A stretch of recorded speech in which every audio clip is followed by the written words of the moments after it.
एक कहानी एक सैनिक की है जो वियतनाम में युद्ध के लिए गया था।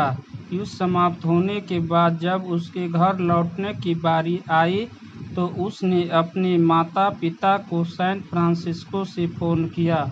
माँ और पिताजी, मैं घर आ रहा हूँ, लेकिन घर आने से पहले मुझे आपसे एक बात पूछनी है।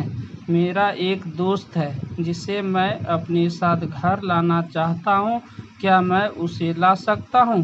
बिल्कुल बेटा, ये भी कोई पूछने की बात है। हमें तुम्हारे दोस्त से मिलकर बहुत खुशी होगी, माता पिता ने ही जवाब दिया।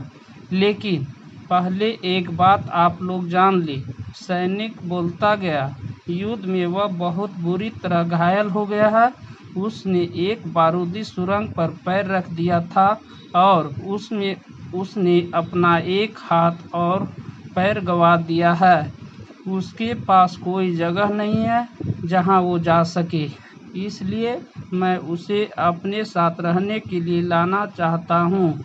उसकी यह बात सुनकर उसकी माँ बोली, बेटा, तुम्हारे दोस्त के बारे में जानकर हमें बहुत दुख हुआ। हो सकता है हम उसके रहने के लिए कोई जगह तलाश कर सके। नहीं माँ, मैं चाहता हूँ कि वो हमारे साथ रहे।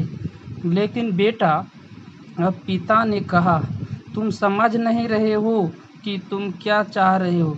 इस तरह का अपाहिज व्यक्ति हमारे लिए कितना बड़ा ही बोझ होगा। हमारी अपनी ज़िंदगी है जीने के लिए और हम नहीं चाहते कि इस तरह की कोई भी परिस्थिति हमारी ज़िंदगी में दखल दे। मेरे हिसाब से तुम्हें अकेले घर आना चाहिए और अपने दोस्त को वहीं छोड़ देना चाहिए। वह अपनी ज़िंदगी जीने के लिए कोई न कोई रास्ता निकाल ही लेगा। सुनकर उस सैनिक ने फ़ोन रख दिया।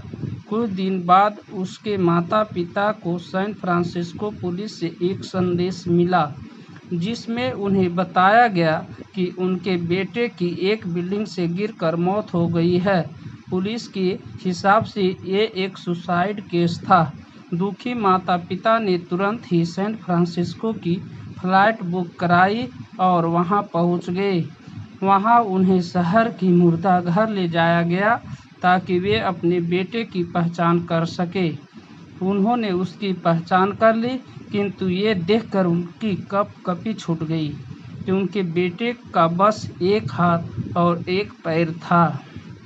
दोस्तों, इस कहानी में जो माता पिता है वे हम में से बहुत से लोगों की तरह है जो अपनी सुविधाओं को सबसे अधिक महत्व देते हैं।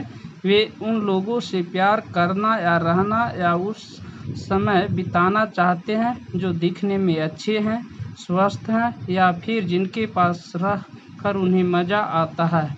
वे ऐसे लोगों को पसंद नहीं करते जो देखने में स्वस्थ, सुंदर या स्मार्ट नहीं है या जिनके साथ वे मज़ा नहीं कर पाते या जो किसी भी रूप में उनके लिए सुविधाजनक है।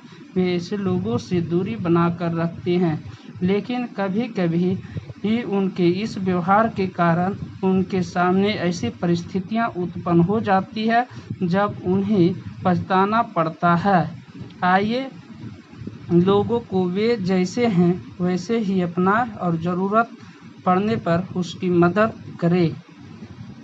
धन्यवाद।